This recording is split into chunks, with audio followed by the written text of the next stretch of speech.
আলহামদুলিল্লাহ, সম্মানিত শ্রোতা মণ্ডলী সকলের প্রতি সালাম ও অভিনন্দন। আসসালামু আলাইকুম রহমতুল্লাহি ওয়া আমরা আজকে চমৎকার একটি বিষয় আমরা জানব। সেই বিষয়টি হলো যে তিনজন ব্যক্তির কথায় কখনো আপনি রাগ করবেন না। এই তিনজন ব্যক্তি আপনারই কল্যাণকামী। এই তিনজন ব্যক্তির কথায় কখনো আপনি রাগ করবেন না। যদি আপনি রাগ করেন তাহলে অবশ্যই আপনি ক্ষতিগ্রস্তদের অন্তর্ভুক্ত হবেন। এই তিনজন ব্যক্তি কারা, সে বিষয়গুলো আমরা একটু জানব। এই তিনজন ব্যক্তির এক নম্বর ব্যক্তি হলো যে আপনার ব্যাপারে যদি আপনার কোনো কর্মকাণ্ডে যদি আপনার মা বাপ আপনার ব্যাপারে যদি শাসন করেন, মা বাপ যদি আপনাকে কোনো বিষয়ে যদি নিষেধ করে অথবা আপনাকে কোনো বিষয় সম্পর্কে যদি শাসন যদি করে, তাহলে এই মা বাপের উপর আপনি কখনো রাগ করবেন না। যদি রাগ করেন, যদি ক্ষিপ্র এবং রাগান্বিত যদি হন, তাহলে অবশ্যই আপনিই ক্ষতিগ্রস্ত হবেন। কেননা পৃথিবীর কোনো পিতা এবং মাতা চায় না যে তার সন্তান কোনো ক্রমে ক্ষতিগ্রস্ত হোক। সুতরাং মা বাপ তার সন্তানের কল্যাণকামী।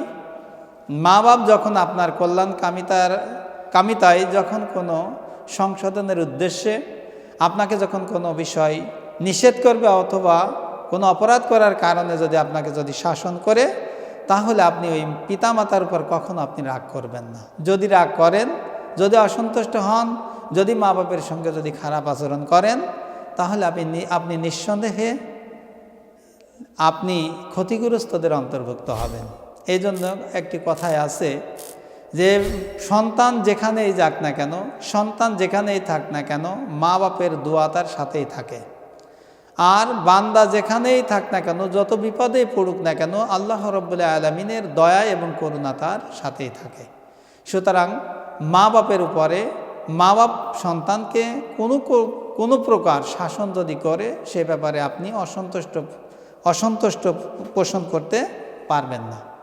2 নম্বরে, আপনি শিক্ষকের প্রতি কখনো অসন্তুষ্ট হতে পারবেন না। অর্থাৎ শিক্ষকের শাসনে কখনো আপনি অসন্তুষ্ট হবেন না। কারণ পৃথিবীর প্রতিটি শিক্ষকই চায় যে তার স্টুডেন্ট ভালো রেজাল্ট করুক, সে একজন ভালো সচ্চরিত্রবান হোক। একজন শিক্ষকের ছাত্র যদি কোনো অপরাধ যদি করে বা কোনো অন্যায় পদক্ষেপ যদি নেয় বা কোনো ভুল সিদ্ধান্ত যদি নেয়, তাহলে প্রকৃত যিনি শিক্ষক সে তার ছাত্রকে শাসন করবে, এটাই স্বাভাবিক বিষয়। আমরা অনেকে আছি যে শিক্ষকের শাসনে আমরা শিক্ষকের প্রতি অসন্তুষ্ট হই। আসলে শিক্ষকের প্রতি কখনোই অসন্তুষ্ট প্রকাশ করা যাবে না। মনে করতে হবে যে শিক্ষক আমার কল্যাণকামী। কোনো শিক্ষক যদি কোনো ছাত্রকে যদি শাসন করে বা তার ভুল যদি শুধরে দেয় বা ভুল যদি সংশোধন করে দেওয়ার নিয়তে যদি আপনাকে যদি শাসন করে, তাহলে অবশ্যই আপনি বুঝবেন যে শিক্ষক আমাকে অত্যন্ত মহব্বত করে বা ভালোবাসে। এই ভালোবাসার দাবি নিয়ে সে আমাকে শাসন করছে। সুতরাং 2 নম্বর বিষয় হলো, কোনো শিক্ষক যদি আপনাকে শাসন করে, এই শাসনের বিষয়কে কেন্দ্র করে শিক্ষকের প্রতি আপনি কখনো অসন্তুষ্ট হতে পারবেন না। 3 নম্বর বিষয় হলো যে আপনার ভুল বা দোষ ত্রুটি যদি কোনো ব্যক্তি যদি আপনাকে ধরে দেয়, তাহলে আপনি ওই ব্যক্তির প্রতি কখনো অসন্তুষ্ট প্রকাশ করতে পারবেন না। কেননা যে ব্যক্তি আপনাকে বেশি ভালোবাসে, যে ব্যক্তি আপনাকে পুত পবিত্রভাবে আপনার জীবন পরিচালনা করার ব্যাপারে সহযোগিতা করতে চায়, সেই ব্যক্তি আপনার জীবনের দোষ ত্রুটিগুলো আপনার সামনাসামনি প্রকাশ করবে। এ ব্যাপারে আপনি যদি অসন্তুষ্ট হন, পরবর্তীতে দেখা যাবে যে আপনার ত্রুটি বিচ্যুতি যাই থাকুক না কেন, আপনাকে আর কখনো সংশোধন করার নিয়তে আপনার সামনাসামনি সে সমালোচনা করবে না।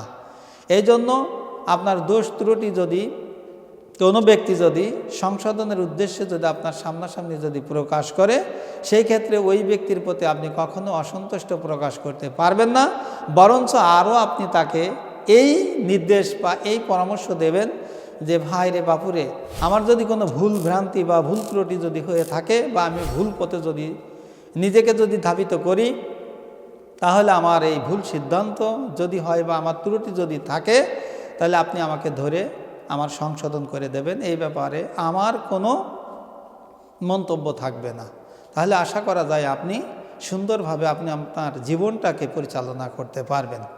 1 নম্বরে মা বাবার শাসনে কখনো অসন্তুষ্ট প্রকাশ করবেন না। 2 নম্বরে শিক্ষকের বা কোনো উস্তাদের শাসনে আপনি তার প্রতি রাগান্বিত হবেন না। আর 3 নম্বরে হলো কেউ যদি আপনার সংশোধনের উদ্দেশ্যে আপনার দোষ ত্রুটিগুলি যদি মানুষের সামনে প্রকাশ না করে স্পেশালিভাবে আপনাকে যদি বলে বা আপনাকে যদি সংশোধন করার নিয়তে যদি আপনার সাথে যদি কথাগুলো শেয়ার করে, তাহলে অবশ্যই আপনি তার কথায় অসন্তুষ্ট প্রকাশ করবেন না। কেননা আল্লাহ রাসূল সাল্লাল্লাহু আলাইহি ওয়াসাল্লাম তিনি বর্ণনা করেন যে একজন মুসলিম আরেকজন মুসলিমের নিকট আয়না স্বরূপ, অর্থাৎ আমাদের মুখে কোন জায়গায় দাগ আছে বা কোন জায়গায় কালি লেগে আছে, চুল দাড়িটা সুন্দর আছে কিনা, আমরা যখন আয়নার সামনে যখন দাঁড়াই তখন আমাদের এই ত্রুটিগুলো আয়না সুন্দরভাবে আমাকে ধরিয়ে দেয়। ধরিয়ে দেওয়ার অর্থই হইল আয়না আমাকে উপকার করল। সুতরাং একজন মুমিন আর একজন মুমিনের আয়না স্বরূপ। তাই আসুন আমরা এই 3 জন ব্যক্তির শাসনে বা পরামর্শে আমরা কখনোই অসন্তুষ্ট প্রকাশ করব না। আসুন যে কথাগুলো শুনলাম এরই আলোকে আমরা আমাদের জীবনটাকে সুন্দরভাবে গঠন করব। আল্লাহ সুবহানাহু ওয়া তাআলা আমাদের সকলকে সেই তৌফিক দান করুক। আসসালামু আলাইকুম ওয়া রাহমাতুল্লাহি ওয়া বারাকাতুহু। মাঝে যে কাশিছে এগুলো কাটছাট করে